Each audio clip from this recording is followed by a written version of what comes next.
মা তো নাই, লেখাপড়া করতাম, মাদ্রাসায় যাইতাম ছোটবেলা, 50 টাকা গাড়ি ভাড়া, ভেঙে ভেঙে নদী আছে এই সেই। এক সপ্তাহ ছুটি হয়ে বাড়ি, যেদিন বাড়ির থেকে যাব আম্মা যান সেদিন কত রঙের পিঠা খাওয়াইতেছে, মা খায় না। মা খায় না দেখতাম, সব আমারে খাওয়ায়, সব আমারে খাওয়ায়। মা খায় না,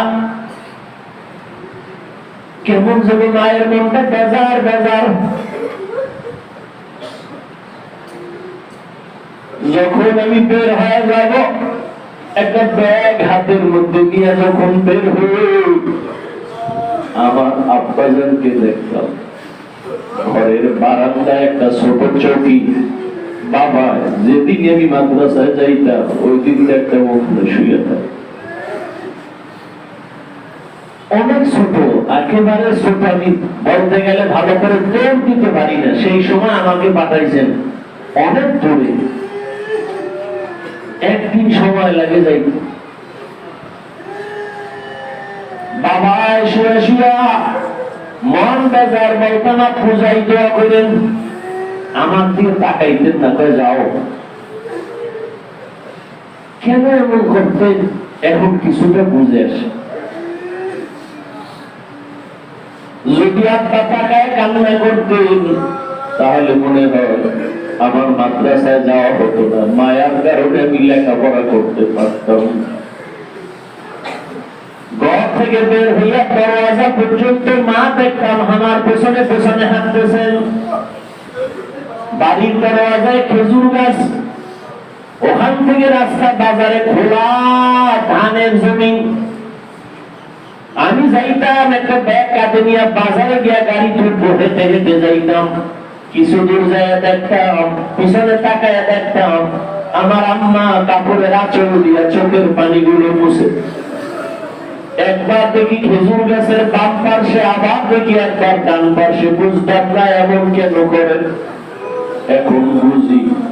যখন মা আমাকে আড়াল করে ফেলতেন, একবার ডান দিক দিয়ে তাকাইতেন সন্তানের দেখার জন্য, একবার বাম দিক দিয়ে তাকাইতেন আমাকে দেখার জন্য। মা কতটা মায়া, সন্তানের বিদায় দিয়া মা ঘুমাইতে পারে না, খাইতে পারে না। বাড়ির মধ্যে মেহমান, মা মেহমানদের রান্না করে গোশত দিয়ে খানা খাওয়ায়, কিন্তু মা এক টুকরা গোশত মুখে দেয় না।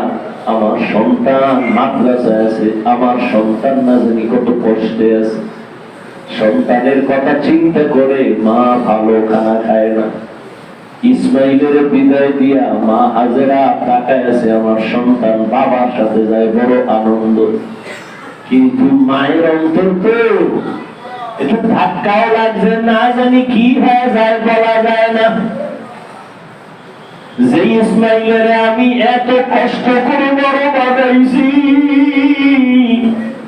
যেখানে কোনো মানুষ ছিল না, পানি ছিল না, ফল ফুল ছিল না, এত কষ্ট জঙ্গল, আমি হাজেরা একা এই ইসমাইলের কষ্ট করে বড় বানাইলাম। কই জানি যায় জানি না, তাকায় আছেন আর চোখের পানি ছেড়ে কান্না করতেছেন মা।